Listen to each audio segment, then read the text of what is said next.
My name is Tomma Hargraves. I live in Raleigh, North Carolina. I'm married to Santa Bob Hargraves, and I'm a retired speech pathologist.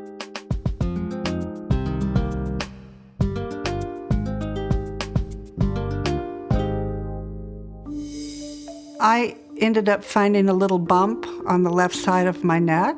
Thought, well, it was unusual, but I wasn't alarmed about it. And so when I went in just to see my doctor a few weeks later, just from routine testing, I showed it to him and he said, well, I don't think it's anything, but let's have it biopsied. He called me after the pathology came back, and he told me that it was discovered to be lung cancer and that I was stage 3B. I was in my office at work. I'm sure that I probably lost all the color in my face.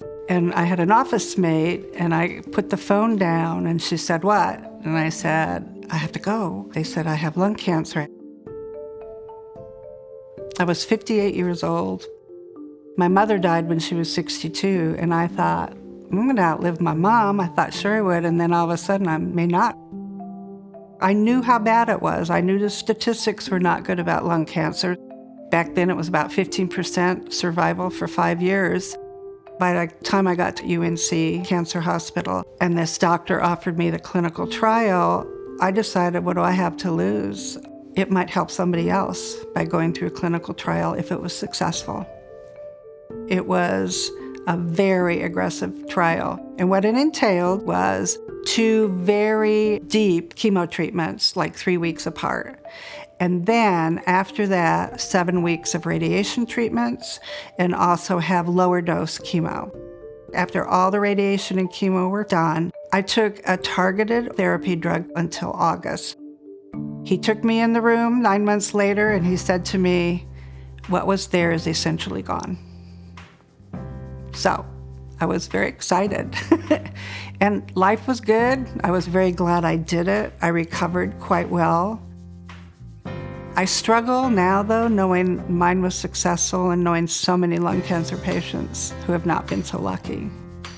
I've switched my direction from being a survivor to being a patient advocate.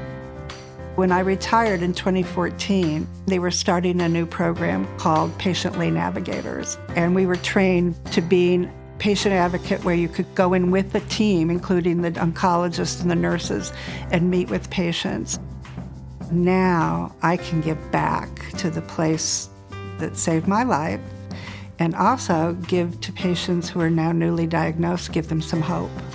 When people meet me and they know I am a 12-year survivor, it gives them an idea that maybe they can survive this as well. I do think there's definitely some needs for long-term cancer survivors, including support groups or support programs. I think everybody who's a cancer survivor worries about cancer coming back, that scanxiety that we all get. And I think it's good to have somebody to bounce that off of. The best part of my volunteering is seeing patients surviving longer. Now they have so many new mutation tests for lung cancer, and they're being treated by targeted therapy drugs. A lot of patients don't have to have chemo or radiation at all. Immunology and immunotherapy, that's all new. None of these things were available when I was diagnosed. To me, cancer research was important because it offered me a clinical trial that saved my life.